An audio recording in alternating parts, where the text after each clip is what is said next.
හොඳයි අපි බලමු ප්‍රශ්න අංක 21 දෙකෙහි අනුපූරකය පිළිබඳව පහත කුමන ප්‍රකාශය සත්‍ය වේද? A අඩු කිරීම එකතු කිරීම ලෙස සිදු කිරීම, B ගණනය කිරීම වඩා කාර්යක්ෂම වීම, C ඍණ සංඛ්‍යා දෙකේ අනුපූරකය තුලම නිරූපණය කිරීමට හැකි වීම. ඔව් මේ තුනම හරි. ඒ නිසා අපිට උත්තරේ A B C සියල්ලම පහ හැටියට ගන්න පුළුවන්. 22 අපහාරකයන් හැකර්ස් පිළිබඳ පහත කවර ප්‍රකාශ වළංගු වේද? ඔවුන් අභියෝගයක් ලෙස ඇතැම් විට මුදල් වෙනුවෙනුත් වෙබ් අඩවිවලට හානි කරන ලෙස අනවසරයෙන් ප්‍රවේශ වන්නා වූ නීරස විදියට හුරු උදකලා සමාජ විරෝධී යෝනියේ පසුවන තරුණයන් වේ. මේක තරුණ පරම්පරාව නිකන් ඩිස්ක්‍රිමිනේට් කරලා තියෙන මේ වගන්තියෙන්. මේකේ පළවෙනි පේලිය හරි. ඇතැම් විට මුදල් වෙනුවෙනුත් අභියෝගයක් ලෙසත් සමහර වෙලාවට probable cause එකක් හැටියටත් කරන කට්ටිය ඉන්නවා.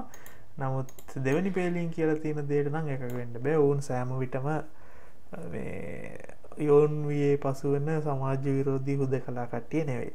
හරි එහෙම කියන්න බෑ මොකද හැකර්ස්ලා කියන්නේ ඇනොනිමස් කට්ටිය. හරි ඇනොනිමස් කියලා වෙනම හැකර් ගෲප් එකක් ඉන්නවා මං කියන්නේ ඒක ගැන නෙවෙයි. නමුත් හැකර්ස්ලාගේ ඩෙන්ටිටි එක ගොඩක් වෙලාවට දන්නේ නැහැ. කින්දා ඒක අවුරුදු 70ක 80ක මහලු කෙනෙක් වෙන්න පුළුවන්. එහෙම නැත්නම් අවුරුදු 10ක 15ක පොඩි ළමයෙක් වෙන්නත් පුළුවන්. හරි කවුරුත් දන්නේ නැහැ. ඉතින් ඒක නිසා ගොඩක් වෙලාවට මෙහෙම ජීවත් වෙන කට්ටිය හැකර්ස්ලා කියලා හංගඩු ගහන එක හරි දෙයක් නැහැ. ඒ නිසා A කියන එක හරි හැටියට ගන්න බෑ. B ඔවුන් තරගකාරී ලෙස තනි පුද්ගලයන්ගේ හෝ ව්‍යාපාර පරිගණක පද්ධති වලට අනවසරයෙන් ප්‍රවේශ වන්නා වූ තොරතුරු තාක්ෂණ කුසලතා ඇති පුද්ගලයන් වේ. ඔව් එහෙම කියන්න පුළුවන්. තොරතුරු තාක්ෂණ කුසලතාවයක් අනිවාර්යෙන් තියෙන්න ඕනේ. එහෙම නැත්නම් ඒ කට්ටියට සිස්ටම් එක බයිපාස් කරලා යන්න බෑ. B උත්තරය අපිට ගන්න පුළුවන් හරි හැටියට. C ඔවුන් ප්‍රතිලාභ සඳහා දැඩි ස්වාංක්‍රීකරණයෙන් තනි පුද්ගලයන්ගේ හෝ ව්‍යාපාරවලට හානිකර ලෙස ඉලක්කගත ප්‍රහාර එල්ල කරන්නා වූ සංවිධානාත්මක අපරාධකරුවන්ගේ කණ්ඩායම් වේ. හැකර්ස්ලා කියන්නේ හැමතිස්සෙම කණ්ඩායම් නෙවෙයි. සමහර විට මේ C ප්‍රකාශනය කියනකොට ඕගොල්ලන්ට ඔළුවට එයි සමහර විට ඇනොනිමස් වගේ හැකර් ගෲප්ස්. නමුත් හැමතිස්සෙම හැකර්ස්ලා ගෲප් හැටියට නෙමෙයි වැඩ කරන්නේ තනි තනියමත් වැඩ කරනවා. හරි? ඒක නිසා මේකේ කියලා තියෙන විදිහට අපරාධකරුවන්ගේ කණ්ඩායම් වේ කියන එක අපිට එකග වෙන්න බෑ. ඒක නිසා මම මේකේ හරි උත්තරේ හැටියට ගන්නේ B. කියන්නේ උත්තරේ 2. 23 පරිශීලකට තම ණයපත් රහස්‍යංක ඇතුළත් කිරීම සඳහා වඩාත්ම සුදුසු HTML ෆෝරම මූලාංග ආදාන ප්‍රවර්ගය. අපු ඉංග්‍රීසි තේරෙන සිංහලෙන් කියනවනම් මේ කියලා තියෙන්නේ ක්‍රෙඩිට් කාඩ් එකක පාස්වර්ඩ් එක එන්ටර් කරන්න හරියටම යූස් කරන්න ඕනේ HTML input type element tag එක මොකක්ද කියලා. මේක තමයි අපි දන්නවා type equal password එක. හරි මං කියවලා දුන්න මේකේ ගහනකොට password එකේ ඉලක්කම් characters පේන්නේ නැහැ. 23ට 4. 24ට බලමු විස්තෘත භූතාර්ග සමත EER enhanced entity relationship diagrams ආකෘති පිළිබඳ පාසදාම් වගන්ති සලකන්න. EER ආකෘතියට මුල් ER ආකෘතිය ඇති සියලුම සංකල්ප ඇතුළත් වේ. ඔව්. enhanced entity relationship හැදුවේ මුල් ආකෘතිය තියෙනවත් එක්ක ඊට අමතරව තව additional features add කරලා. A හරි. B විශේෂකරණ සාමාන්‍යකරණ generalization and specialization පිළිබඳ අමතර සංකල්ප ER හි ප්‍රතියෝ. ඒක තමයි අලුතෙන් add වෙච්ච ටික ER වලට. C දුර්වල භූතාර්ථ ආකෘතිකරණය සඳහා නව සංකල්පයක් ER හි ඇතුළත් වේ. ඇත්තටම කියනවා මම නම් විශේෂයෙන් එහෙම දැක්ක නැහැ. weak entities වලට වෙනම ස්පෙෂල් මෙතඩ් එකක් තියනවාද කියලා ER වල. ඒක නිසා මට C කියන එකට හරියටම හරිද වැරදිද කියලා කියන්න බෑ. හරි? මම දන්න තරමින් A සහ B හරියට හරි. නමුත් C කියන එක මටත් අතරම ඩවුට් එකක් තියෙනවා. ඒක මට ෂුවර් නෑ. ඒක නිසා මම මේකේ උත්තරේ හැටියට A සහ B කියලා විතරයි ගන්නෙ. නමුත් දන්න කෙනෙක් ඉන්නවා නම් පල්ලෙන් කමෙන්ට් කරන්න. උදාහරණයකුත් එක්ක අපිට පුළුවන් ඒක ඩිස්කස් කරන්න. 25 පහත කවරක් සංඥාවක ගුණ වන්නේ. ඕකේ සිග්නල් එකක ප්‍රොපර්ටිස් මොනවද කියලා අහනවා.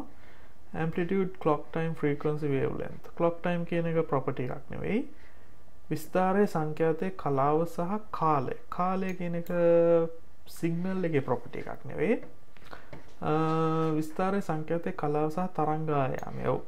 තුන අපිට ගන්න පුළුවන් හරි කියලා.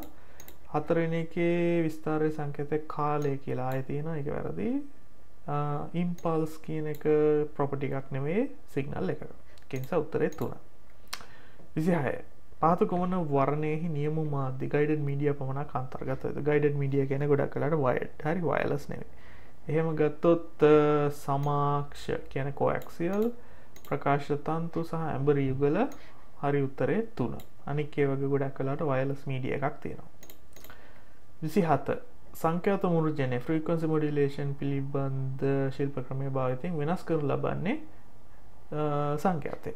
හරි සංඛ්‍යාතයේ ෆ්‍රීකවන්සි මොඩියුලේෂන් FM යූස් කරනකොට ඒක වෙනස් වෙන්නේ සංඛ්‍යාතේ විතරයි. අනික් ප්‍රොපර්ටිස් ඔක්කොම නියතව තියාගන්නවා. 28. පාසදන් කුමන උදාහරණයක් PHP විචලනාමයක් සඳහා වළංගු වේද? මම කියලා දුන්න PHP වල variable names පටන් ගන්නේ ඩොලර් සයින් එකෙන්. එතකොට මේකේ දෙකක් තියෙනවා 3 සහ 4. තුන්වෙනි එකේ මැද්දේ ස්පේස් එකක් තියෙනවා. ඒක වැරදි. ඒක නිසා හරි උත්තරේ 4. 28. දශමය 54.25ට තුල්ල දීමේ සංඛ්‍යාව. දශම සංඛ්‍යා කොහොමද බයිනරි වලට කන්වර්ට් කරන්න කියලා මම කියලා දීලා තියෙනවා වීඩියෝ එකක. ඒක බලන්න. මේකේ හරි උත්තරය ඇවිල්ලා 3. 30. විලාසිතා පන්ති නිකන් මැහුම් පන්ති වගේ. හරි. එහෙම නෙමෙයි මේ CSS classes ගැන කතා කරන්නේ. sectors පිළිබඳ උදාහරණයක් වන්නේ පහතක. ඔව්. CSS වල classes sectors selectors ගැන කතා කරනකොට class එකක selector එකක් සාමාන්‍යයෙන් අපි dot එකෙන් පටන් ගන්නෙ. dot my class කියලා. හරි. hash නෙවෙයි. my class කියලා මේකේ දාලා තියෙනවා. මේකෙත් my class කියලා දාලා තියෙනවා. අපි බලමු සාමාන්‍යයෙන් මේකෙත් my class මේ දෙකම syntax incorrect. මොකද මෙතෙන්ද colon එකක්වත් semicolon එකක්වත් තියෙන්නේ නැහැ. මේක වැරදි. මොකද මෙතන dot එක නැහැ. මෙතන hash එක තියෙන්නේ. එතකොට අපිට හරි උත්තරේ හැටියට ගන්න වෙන්නේ මේකේ පළවෙනි එක. හරි. එතකොට class sectors use කරන්නේ අපි dot my class කියලා. හරි. මෙහෙම තමයි class sectors use කරන්නේ. ඔයගොල්ලන්ට මේක මම හිතන්නේ ගොඩක් වෙලාවට check කරොත් Google බලන්න W3 school එකේ ගොඩක් වෙලාවට මේකේ උදාහරණයක් අනිවාර්යෙන් තියෙනවා. හරි. හරි අපි ඊළඟ ප්‍රශ්න 10 බලමු ඊළඟ වීඩියෝ එකේ.